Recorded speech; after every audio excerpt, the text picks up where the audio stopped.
ব্যক্তি রাস্তা অবরোধ করেছিল। আমরা প্রশাসনের ঊর্ধ্বতন কর্তৃপক্ষ থেকে আসি, আমি উপজেলা নির্বাহী অফিসার, আমার এসএলএন, এখানে সার্কেল এএসপি, ওসি সাহেব সহ সবাই আমরা আসি এখানে। তাদের সাথে তাদের যেসব দাবি দেওয়া আছে বিষয়গুলো আমরা শুনবো, সমাধানের জন্যই আসছি।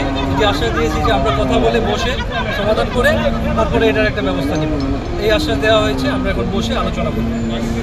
ফিরকিটা করায় এই পাশে আর যে জনগণের যে ফসলি ক্ষেত আছে, বৃষ্টি আসলে এই ফসলি ক্ষেত নষ্ট হয়ে যায়। তারপরে তারা কিছু মানুষ আয়া তাদের সাথে যারা মনে কিছু ইয়া করছে যে এনের পানি কেমন সরাবেন আপনারা, পানি সরাই দিন। কিন্তু তারা এই পর্যায়ে মনে করেন বিভিন্ন ধরনের আলোচনা করে মনে কিছু কারোর মধ্যে মনে কিছু কুতাকুতি হয়েছে।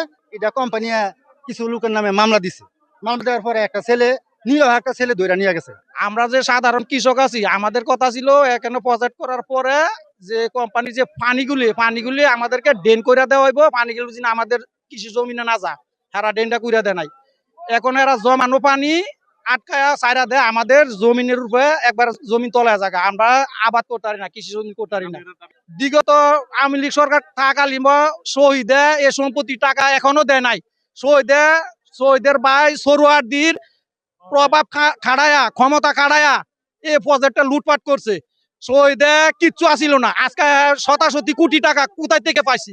এই কোম্পানির কারণে আমাদের এলাকায় যে ফসলি জমি নষ্ট হইতেছে, বাড়িঘর নষ্ট হইতেছে। বিশেষ করে এই কোম্পানির নেতৃত্ব দিচ্ছে বিটি মরজাল গ্রামের বিচারপতি সরোয়ারদির বড় ভাই শহীদ মিয়া।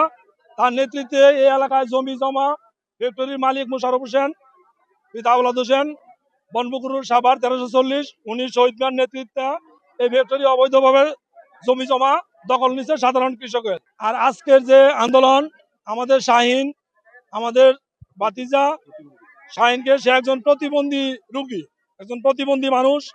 তার জমি, তার যে 40 বিঘা জমি আছে, 40% জমি, এই 40% জমির উপরে কোম্পানি ময়লা পানি নির্মাণ করছে, ময়লা পানি ছাড়ছে। যার কারণে আমাদের চাওয়া হয়েছে এখন ড্রেনের ব্যবস্থা এবং শাহিন 1 নম্বর শর্ত শাহিনের মুক্তি, 2 নম্বর শর্ত হলো যে পানি নিষ্কাশনের ব্যবস্থা। পানি নিষ্কাশনের ব্যবস্থা ছাড়াই এই শহীদ এই ফ্যাক্টরি নির্মাণ করছে।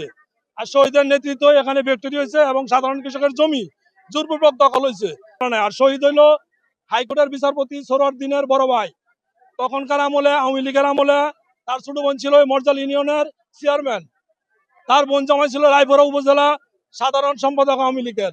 তারাই সব ছিল, যার কারণে সাধারণ মানুষ কিচ্ছু করতে পারে নাই।